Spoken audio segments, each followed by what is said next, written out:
Okay, welcome to this lecture. आज के lecture में हम सीखने वाले हैं पाइथन प्रोग्रामिंग।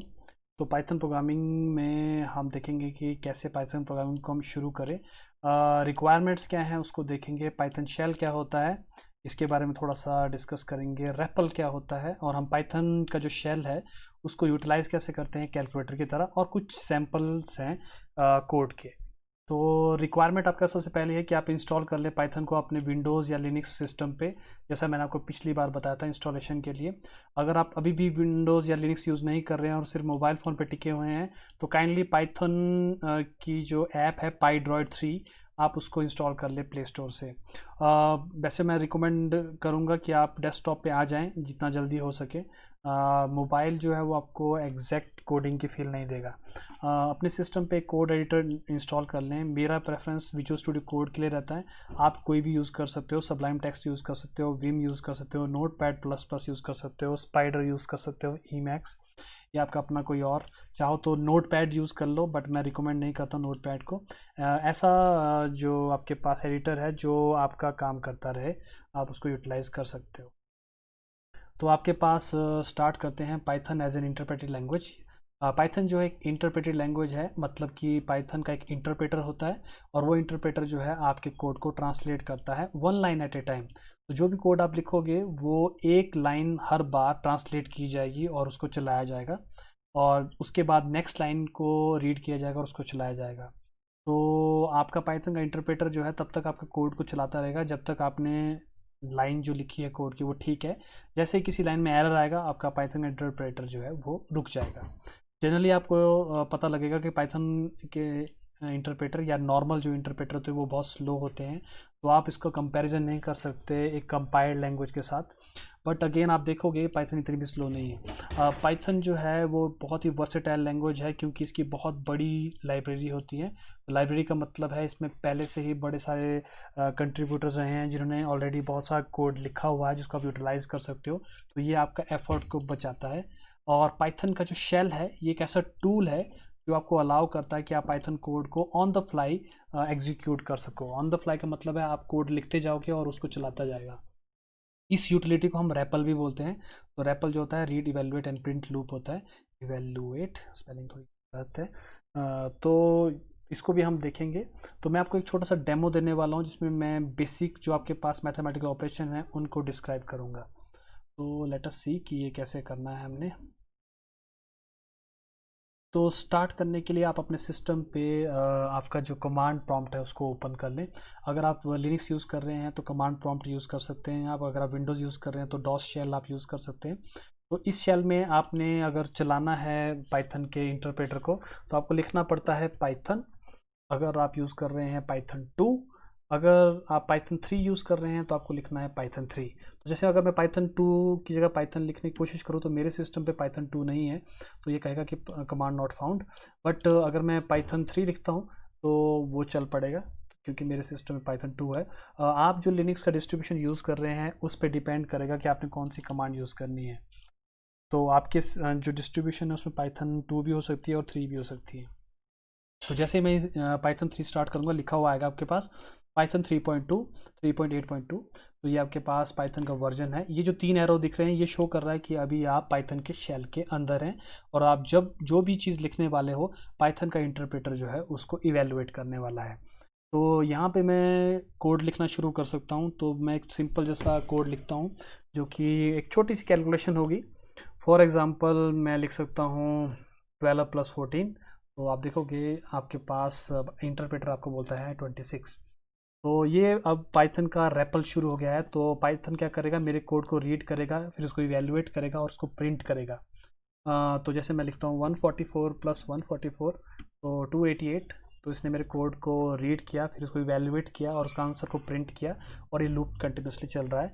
तो इसको हम रैपल बोलते हैं जो शेल आपको दिख रहा है सामने। तो इस कोड में आप बड़ी सारी चीज़ें टाइप कर सकते हैं। तो कौन कौन सी चीज़ें टाइप कर सकते हैं मैं आपको बता देता हूँ। ये आपके पास ऑपरेटर्स हैं जिनको आप टाइप कर सकते हो। एडिशन के लिए प्लस है, सब्ट्रैक्शन के लिए माइनस सिंबल है, मल्टीप्लाई के लिए स्टार है और डिवाइड के लिए ये स्लैश है। तो इसको ट्राई करके देखते हैं। तो जैसे मैं लिखता हूँ 144 + 250, तो प्लस हो गया। 250 - 144 माइनस हो जाएगा। 12 इंटू 20 मल्टीप्लाई हो जाएगा, और 30 डिवाइड बाई 2 आपका डिवाइड हो जाएगा। तो ये 4 ऑपरेशन जो है जिसमें प्लस माइनस मल्टीप्लाई और डिवाइड आप यूज़ कर सकते हो। तो एक छोटे मोटे कैलकुलेटर की तरह भी आप अपने लिनक्स को यूटिलाइज कर सकते हो, सॉरी पाइथन को यूटिलाइज कर सकते हो।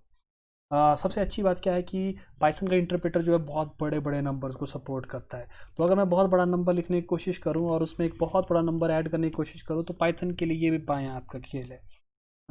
ये फंक्शनैलिटी जो है सी जैसी लैंग्वेजेस में अवेलेबल नहीं है। जी, जो लोग इनिशियली सी लैंग्वेज सीखते हैं उन्हें पता कि ये चीज़ आप सी में नहीं कर सकते। वहाँ पे रिस्ट्रिक्शन है कि आप कितना बड़ा नंबर जो यूटिलाइज कर सकते हैं, लेकिन पाइथन में ऐसी कोई रिस्ट्रिक्शन नहीं है। और पाइथन जो है बहुत फास्ट लैंग्वेज है। फॉर एग्जांपल, जैसे मैं एक बड़ा सा नंबर लेता हूँ, उसको एक बड़े से नंबर से मल्टीप्लाई करने की कोशिश करता हूँ, और बिना किसी डिले के आपके पास आंसर आ जाता है। कितना बड़ा नंबर आप यूज़ कर सकते हो ये आपके सिस्टम पे डिपेंड करता है। अगर आपके पास सिस्टम अच्छा है और पावरफुल सीपीयू है, आप बहुत बड़ी बड़ी कैलकुलेशन जो है पुल ऑफ कर सकते हो। तो फॉर एग्जांपल चलो एक बड़ा सा नंबर ट्राई करता हूँ मैं। काफ़ी बड़ा सा नंबर है, उसको मैं एक बहुत बड़े नंबर से मल्टीप्लाई करने की कोशिश कर रहा हूँ। तो अगेन जैसे मैंने एंटर प्रेस किया, आप देखोगे कि आंसर आपके पास आ जाएगा। तो पाइथन का जो इंटरप्रेटर है ये बहुत फास्ट कैलकुलेशन है जो परफॉर्म करता है। इसके अलावा एक आपके पास ऑपरेटर है, इसको बोलते हैं मॉडुलस ऑपरेटर। इस परसेंट से हम डिनोट करते हैं। जो देखते हैं ये करता क्या है। तो जैसे मान लो मैं लिखता हूँ 100 मॉडुलस 10, तो आपके पास आंसर 0 आएगा। तो आप सोचोगे कि 0 क्यों आ रहा है, क्योंकि मॉडुलस जो है ये आपको हमेशा रिमाइंडर देता है। तो 100 को जब आप 10 से डिवाइड करोगे तो कोई रिमाइंडर नहीं बचता है, क्योंकि 10 जो है पूरा पूरा डिवाइड कर देता है 100 को, तो रिमाइंडर इज 0। लेकिन जैसे मान लो 101 लिखता हूँ, अगर मैं उसको डिवाइड करता 10 से, तो ऑफकोर्स रिमाइंडर जो है वो 1 बचना था। तो आप इस तरीके से क्या कर सकते हो, आप निकाल सकते हो कि कौन से नंबर को डिवाइड जब आप करोगे तो क्या रिमाइंडर बचेगा। तो इस तरीके से आपके पास जो है रिमाइंडर कैलकुलेट करने का मेथड आपके पास आ जाता है। रिमाइंडर जो है बड़ा इंपॉर्टेंट है, क्योंकि आप बड़ी जगह पे यूटिलाइज करते हो रिमाइंडर्स को, इसीलिए ये एक ऑपरेटर की तरह अवेलेबल रहता है बहुत सारे प्रोग्रामिंग लैंग्वेजेस में। तो मॉडुलस क्या है, मॉडुलस एक रिमाइंडर ऑपरेटर है। तो याद रखना, आपने एग्जाम में ऐसे क्वेश्चन बड़े ट्रिकी दिए जाते हैं। वो आपको कहते हैं कि इसकी वैल्यू क्या होगी, तो आप बोलोगे 9, और वो आपसे कहेंगे जी इसकी वैल्यू क्या होगी, तो आंसर वैल्यू 0, क्योंकि ऊपर क्वोशंट है और नीचे वाला जो है रिमाइंडर है। एक और चीज़ आपने ध्यान में रखनी है कि जब मैं 17 डिवाइड बाई 2 करता हूँ तो आंसर 8.5 आता है। लेकिन अगर आप पाइथन 2 यूज़ कर रहे होंगे तो ये आंसर जो है आपका 8 आएगा। उसका रीज़न ये है कि पाइथन में 2 में जब भी आप किसी इंटीजर को इंटीजर से डिवाइड करते हैं तो आंसर हमेशा इंटीजर आता है। इंटीजर का मतलब है ऐसे नंबर जिसमें फ्रैक्शन नहीं होते। तो ये पूरा पूरा नंबर है, इसमें भी फ्रैक्शन नहीं है, इसमें भी फ्रैक्शन नहीं है, तो पाइथन क्या करता है, आंसर में भी कोई फ्रैक्शन नहीं लिखता, तो वो इस पोर्शन को आपके वहाँ से हटा देगा। वहाँ पे आपको पाइथन को बताना पड़ता था कि मुझे फ्रैक्शन भी चाहिए, तो आप किसी एक नंबर को डेसिमल में लिख देते थे। लेकिन ये चीज़ पाइथन 3 में नहीं होती। तो पाइथन 3 में जब भी आप कैलकुलेट करोगे तो आपके पास जो नंबर्स हैं वो बेसिकली डेसिमल में ही आपके पास आते हैं। तो ये आपके पास एक एडवांटेज है। एक और ऑपरेटर है जो बड़ा काम का है, इसको हम पावर ऑपरेटर बोलते हैं। पावर ऑपरेटर को हम डिनोट करते हैं स्टार स्टार से। तो देखते हैं ये पावर कैसे कैलकुलेट करता है। तो जैसे मैं लिखता हूँ 2 टू द पावर 4, तो 2 स्टार लगाने का मतलब है 2 की पावर 4, तो 2 की पावर 4 जो है वो 16 होती है। तो जैसे मैं लिखता हूँ 9 टू द पावर 2, तो 9 की पावर 2 यानी 9 का स्क्वायर, तो आपके पास जो है 81। तो आपके पास 81 आ जाता है। 9 का क्यूब, तो 9 का क्यूब आ जाएगा। 9 की पावर डेसिमल में, तो आपको पता होगा कि 0.5 जो है हाफ पावर होती है, और हाफ का मतलब होता है अंडर रूट, और 9 का अंडर रूट जो है 3 होता है। तो आप देख सकते हो कि जो पावर ऑपरेटर है ये ना सिर्फ इंटीजर पावर कैलकुलेट करता है बल्कि फ्रैक्शनल पावर भी कैलकुलेट करता है। तो बड़ा ही पावरफुल टूल है। तो आप चाहो तो इस टूल को यूटिलाइज कर सकते हो कैलकुलेट करने में पावर्स को भी। बड़ा ही फाइन टूल है। इसके अलावा एक छोटा सा मैं आपको एक सैम्पल बता देता हूँ। वैसे वेरिएबल्स की बात मैं बाद में करने वाला था। वेरिएबल्स बेसिकली क्या होते हैं, ये आपके पास स्टोरेजेस होते हैं जहाँ पे आप डाटा को स्टोर कर सकते हो। तो अभी मैं वेरिएबल्स की डिटेल में नहीं जाऊँगा, बस एक सैम्पल कोड लिखता हूँ आपको। फॉर एग्जांपल मैं लिखता हूँ x इज इक्वल टू 10, तो ये जो x है ये एक वेरिएबल बन जाता है, और इसमें जो वैल्यू है वो 10 चली जाती है। तो आप इसको स्टोरेज की तरह सोच सकते हो कि हमने कोई वैल्यू स्टोर की है। y इज इक्वल टू 9, तो y में 9 चलेगी। तो मैं अब ये दोनों जो मैंने ऑपरेशन बताए हैं अब मैं इन स्टोरेज पे भी कर सकता हूँ। तो मैं इनको प्लस कर सकता हूँ, मैं इनको माइनस कर सकता हूँ, मैं इनको मल्टीप्लाई कर सकता हूँ, मैं इनको डिवाइड भी कर सकता हूँ, इवन मैं इनकी पावर भी कैलकुलेट कर सकता हूँ। तो आप देख सकते हो कि वेरिएबल्स को डिक्लेयर करने के बाद हम उन पे ऑपरेशन परफॉर्म कर सकते हैं। ये बड़े काम की चीज़ होती है। वेरिएबल्स को थोड़ा डिटेल में मैं नेक्स्ट लेक्चर्स में आपको बताऊंगा। अभी तक जो भी हमने काम किया, इस कोड को देखा, ये सारा का सारा एक रैपल पे चल रहा था। रैपल का मतलब है read, evaluate and print loop. तो ये हमारे कोड को रीड कर रहा है, उसको इवेल्युएट कर रहा है, आंसर को प्रिंट कर रहा है, और बाद में ये लूप जो है कंटिन्यू कर रहा है। तो ये बहुत ही अच्छा मेथड है जहाँ पे आप कोड को एक्चुअली में टेस्ट कर सकते हो कि कौन सा कोड क्या करता है, और इससे आपको थोड़ा सा कॉन्फिडेंस बनता है कि कोडिंग किस तरीके से की जाती है। तो ये तो थी बात आपके पाइथन के शेल की। अगर आपने इससे बाहर आना है तो आपको लिखना पड़ेगा क्विट। अगर आप क्विट नहीं लिखना चाहते हो तो आप एग्जिट लिख सकते हो इस तरीके से। तो आप एग्जिट हो जाते हो। एक चीज़ आपने ध्यान रखनी है कि जो पाइथन का शेल है, आप चाहो तो इससे भी अच्छा शेल जो है इंस्टॉल कर सकते हो। एक शेल है जिसको मैं रिकमेंड करूँगा अगर आप लिनक्स यूज़ कर रहे हो। उस पाइथन में उस शेल का नाम है आई पाइथन शेल। तो अगर आपके सिस्टम पे वो इंस्टॉल नहीं है तो उसकी कमांड मैं आपको बता देता हूँ। उसकी कमांड है sudo apt install आई पाइथन। ये उसकी कमांड है। तो जो लोग लिनक्स यूज़ कर रहे हैं वो जानते हैं कि अगर आपने कोई चीज़ इंस्टॉल करनी होती है लिनक्स पे तो ये कमांड रहती है आपके पास, जिसको आप यूटिलाइज कर सकते हो। अगर आपके पास सिस्टम में पाइथन 2 है तो आपको आई पाइथन लिखना है, अगर पाइथन 3 है तो आपको आई पाइथन 3 लिखना है। मेरे सिस्टम पे ये ऑलरेडी इंस्टॉल्ड है, तो मैं आपको उसको चला के दिखाता हूँ कि ये करता क्या है। तो अगर मैं पाइथन की जगह पे आई पाइथन लिखता हूँ तो आई पाइथन का शेल जो है शुरू हो जाता है। आप देखोगे कि स्टार्टिंग वैसे ही है, पाइथन ही है, लेकिन फ़र्क है थोड़ा सा। फ़र्क ये है कि जो भी कोड मैं लिखने वाला हूँ वो कोड जो है एक्चुअली में इस तरीके से आपको दिखता है। ये जो ग्रीन लाइनें हैं जिस पे इन लिखा है ये मेरा कोड है, और अगर मैं इसमें कुछ आउटपुट करने की कोशिश करूँगा तो आउटपुट इस तरीके से रेड में आती है।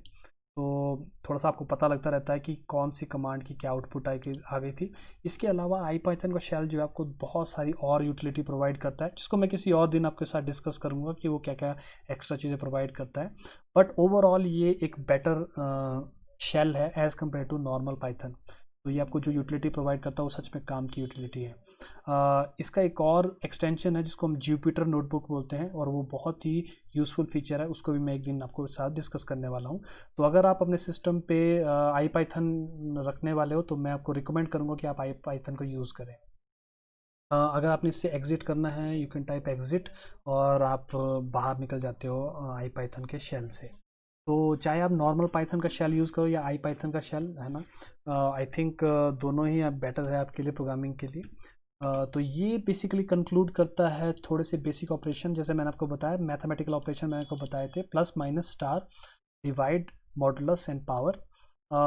अभी के लिए आपने करना ये है कि जो मैंने आपको सिखाया उसको आपने टेस्ट करना है, और ये आपके लिए एक असाइनमेंट रहेगी।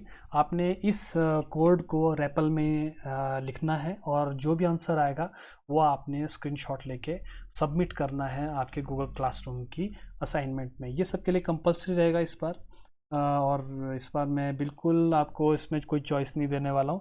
आप इसको अपने कंप्यूटर पर रन करो या अपने मोबाइल पर रन करो, लेकिन ये आपको सबमिट करना ही करना है। अगर आपको कोई डाउट है कोड से रिलेटेड तो वो आप मुझसे व्हाट्सएप ग्रुप में पूछ सकते हैं।